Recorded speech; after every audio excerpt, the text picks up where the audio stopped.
Welcome to Coming Out of the Spiritual Closet with your host, me, Brittany Wittig. Join me every week to explore and demystify the world of modern spirituality. Today, let's talk about tarot and oracle cards.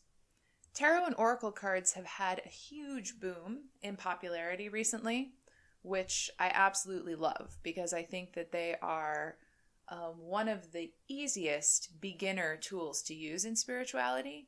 Yeah, they're just really, really great for beginners. And so today I'm going to talk about the difference between tarot versus oracle cards. Maybe you've been wondering about that. Why cards are the best beginner tool, how to choose a deck, and how to start reading your cards, what kind of questions to ask. So we're going to cover all the basics. And at the end of today's episode, I am going to pull some tarot cards and do a little tarot reading for everyone who's listening. Tarot and oracle cards are definitely very near and dear to my heart. I've been reading tarot cards since I was 16. I got my first tarot deck for my 16th birthday. And although my readings were very, very different back then, it's still a tool that's been really present for most of my life. So yeah, let's start off by talking about the difference between tarot and oracle cards. There are so many tarot decks out there that it can get a little confusing. So tarot cards are based on a system that has major and minor cards. The major cards each represent like a big archetype. And what I mean by archetype is a big theme in life. So for example, the first card of the major tarot cards is called the Fool, and it represents starting out on a new journey and not really knowing where it's going to take you, but having a lot of optimism. So all of the major cards represent some sort of major theme in life like that. The minor cards, they're broken into 4 suits. All tarot decks are going to follow this basic organization. Now, there have been a lot of different versions of tarot created, especially recently. So you'll see a lot of different versions of this system, but it's still basically the same system. So if you learn to read the basic tarot card system, then you can adapt that to each different tarot deck very easily. Now, oracle cards, there is no predetermined system for oracle cards. So oracle cards can have many, many different systems, and it completely varies deck to deck. The thing that's cool about oracle cards is because they don't follow a specific system, there's a huge variety, and it's really easy to find a deck that you connect with. It's also a lot easier to learn oracle cards, I think, because they don't have this more complicated system like the tarot, although there are a few oracle decks that are pretty complicated. So when you purchase a tarot deck or an oracle deck, you'll get a little information book that sort of gives you a basic meaning for each of the cards. And this is not true of some of the old school tarot decks. So an example is like the Rider-Waite Tarot, which is one of the original tarot decks. That won't come with an information booklet.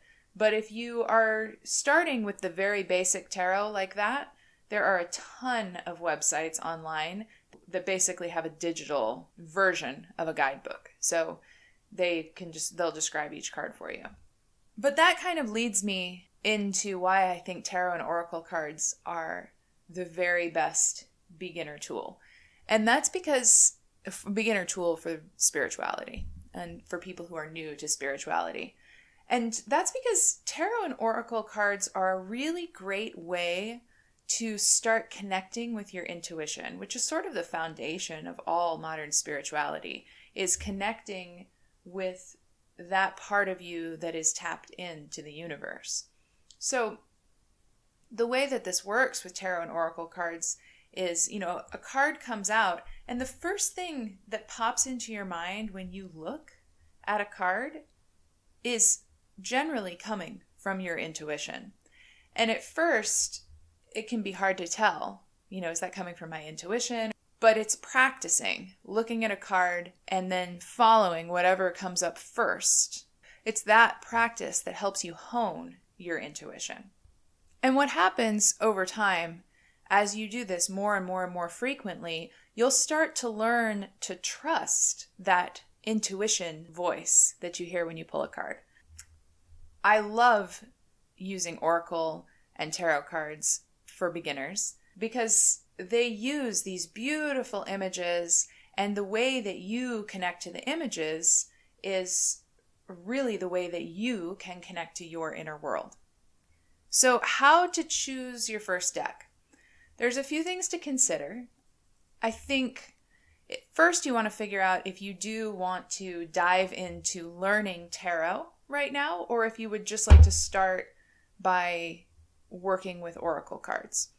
If you know that you want to dive into tarot and learn the systems of tarot, then I think it's a great idea to actually start with a Rider-Waite tarot deck. And I will link to that in the show notes.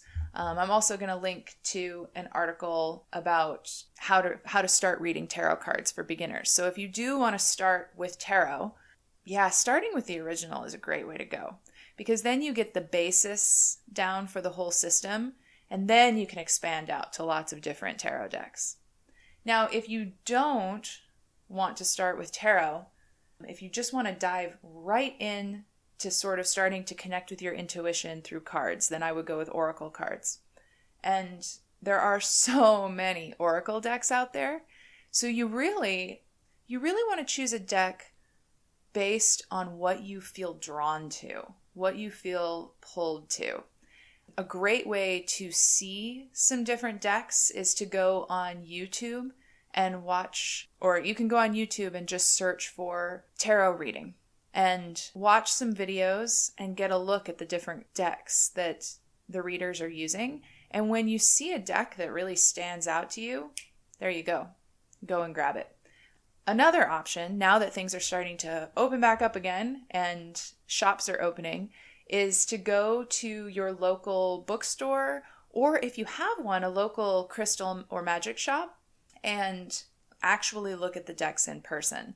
This is my favorite way to choose a deck, but I realize that depending on where you live and depending on how open things are in your state or country, you might not have access to a store that has decks actually in stock in person. But if you can do it that way, that's an awesome way to do it. If you can't, going online and just browsing YouTube videos. I think it's nice to see the decks actually in action before you choose one, which is why I recommend going to the YouTube videos. You can certainly go to my Instagram, which I've marked in the show notes, and see the different decks that I use in my readings. But get an idea of lots of different decks and see which one really, really calls to you, or maybe maybe one or two. But I would not start out with more than 2 decks, because you can get really overwhelmed if you have too many decks. You won't have time to get to know any of them that way. Which leads me into the next point that I want to make, and that is getting to know a deck and starting to read your cards.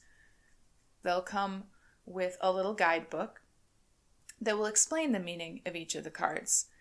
The guidebook is a great quick reference, and I like to use them. I think the person who put the cards together put a lot of time and love into those guidebooks, so I do use them. But also, it's important for you to develop your own relationship with the cards. The way I like to do this, and I learned this many, many, many years ago when I did an apprenticeship with a tarot reader when I lived in Los Angeles. His recommendation was that you create a journal, and once a day, although it doesn't have to be once a day because you could do more than 1 card a day, but at least 1 card a day, you look at the card and you write down what stands out to you. You write down what you feel when you look at this card. You write down what you think that this card means. And then, once you've done that, you pull out the description of the card, read through it, and take the pieces of that description that also resonate with you and boom, you've created a page of your own guidebook for that card. So you do this journal for your entire deck, and you create your own personal guidebook for this set of cards. And it's just such a brilliant way to work with new decks. It means that you have a personal relationship with each one of these cards now. And once you've done this, you won't need to reference the book all the time when you pull cards out, because you'll have taken the time to get to know each of the cards individually. You'll very naturally be able to read or understand the message that's coming from the card. Because the thing is, tarot and oracle card reading, it's a very personal process. It's about your connection with the cards. The same exact cards could be laid out for two different readers, and the two different readers would read them differently. There might be similarities, there probably would be, but it would be two different readings. And so that's something that I always like to emphasize to people, is that no two readings are going to be the same, and what the cards are telling you, your reading of the cards is completely unique to you. So this is another reason why I love tarot and oracle cards for beginners, because immediately here we're talking about personal power and trusting yourself, which is that is the foundation of modern spirituality. And that is what these cards are going to teach you to start doing. Just really trusting your own interpretation of the cards. Whatever you feel the cards are saying, that's what the cards are saying. You can accept that and trust that. Once you've made this journal for your cards, then you have a pretty good grasp of that deck and the meaning of that deck. And this is why I recommend starting with one deck, maybe two at the most, because it's going to take some time to go through this process and create this journal for the deck. I try to always get to know a deck fully before I purchase another deck. And I think that has really helped me to connect deeply with all of the cards that I have. So when you're formulating a question for your cards, so once you've kind of gotten to know your cards, you want to look at formulating specific questions. Now, you don't have to have a specific question when you work with tarot or oracle cards. You can just say, universe, please show me what I need to know right now, for instance. Or you could, my favorite thing to ask the cards is, universe, please show me what I should be paying attention to right now for my highest good and the highest good of all. Because the thing is, the universe is going to send you the message you need no matter what you ask. So, the questions, formulating a question, you don't have to get too specific, and you don't have to stress about it. Now, if you have a specific thing in your life right now that you want to ask about, I totally understand, and you certainly can do that. So the key is to ask open-ended questions. So you don't want to ask questions that result in a yes or no answer. Cards are not good for that. What you want to do is ask a question like, so for instance, maybe you met someone, maybe you met a potential romantic partner, and you would like to know where this is going. Well, what you could ask is, universe, please show me what I need to know about this person that I'm dating. Or, universe, what should I be paying attention to with this person I'm dating? And that gives the universe the ability to really send you whatever message is best for you at that time. So think about a big open question, because it actually allows the universe to give you more information. Another great practice when you get started with tarot and oracle cards is pulling a card every morning. I cannot recommend this enough. And when you're creating your journal for the deck that you've gotten, this is a great way to do it. You can just pull a card every morning, and whatever card you pull, you can journal about. But even once you've created that journal, pulling a card daily is such an awesome way to start to see the trends in your life and start to make the connections between the card that you received and then what happened throughout your day.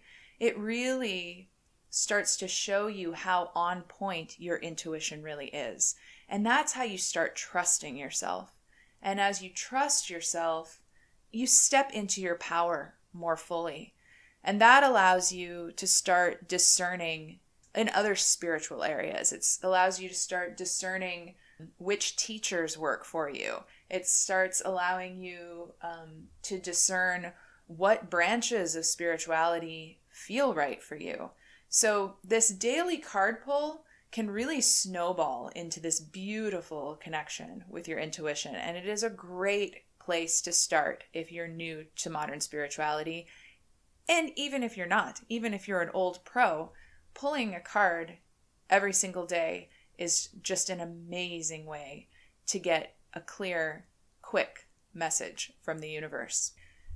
Okay, so before I close out here, I am going to pull a few tarot cards. And the cards that I'm going to pull, if you're listening, these are applicable to you. What I've done is I've asked the universe, before I made this recording, I asked the universe to deliver the message that's for the highest good of everyone that will listen to this podcast. And because time and space don't matter when it comes to energy, whenever it is that you're listening to this podcast, this message is going to be for you. So it's a timeless message here. So let's see. Let's see what comes out here for you. I'm going to pull just a few cards and we'll talk about them. Oh, man. Wow. Okay, so 3 cards. And of course, we're on a podcast, so you can't see them. But I would like to say that the 3 cards that just came out visually look very, very similar. They all have a night sky illuminated by firelight. All 3 cards have that on them. And they all 3 have children on them. All 3 have young girls. And all 3 have an animal on them. So I just want to share that with you because maybe that will mean something to you right off the bat. So the first card that came out is transformation.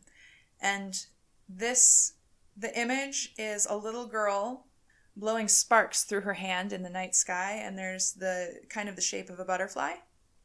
So transformation is all about an ending and a rebirth. This is the same card that would traditionally be the death card in the old school tarot. It doesn't mean that there is an actual death happening. It's referring to the end of a cycle and the birth that happens after the end of that cycle. And in this particular deck, this transformation card feels very positive. It feels like there's a lot of potential opening up. And then the next card that came out is the Page of Fire. And this is all about the beginning of a new, passionate journey. And I really associate fire with courage and spirit and pushing forward powerfully. You're being reborn into a very powerful, courageous, spirit-filled cycle. And I love this because it just goes so well with what we're doing here with this podcast. It's like you are moving into this new worldview, this new way of being, this self-empowered way of being. And the final card that came out is actually one of my favorite cards in all of tarot. And it's the 8 of Fire. In the traditional tarot, that would be the 8 of Wands. And this is the momentum card. This card means that once this rebirth happens, you are going to be moving fast in a courageous, powerful direction. So these are really amazing cards. I just absolutely love that these are the cards that came out for this reading. I hope that resonates with you and gives you something to think about. If you have any questions about choosing an oracle deck, starting to read tarot, definitely contact me. I'm going to put some links and information in the show notes to connect you with more information on tarot and oracle cards. And I do also offer personal tarot oracle card readings, which I will also connect you to in the show notes. Thank you so much for listening, and until next time, have a great week.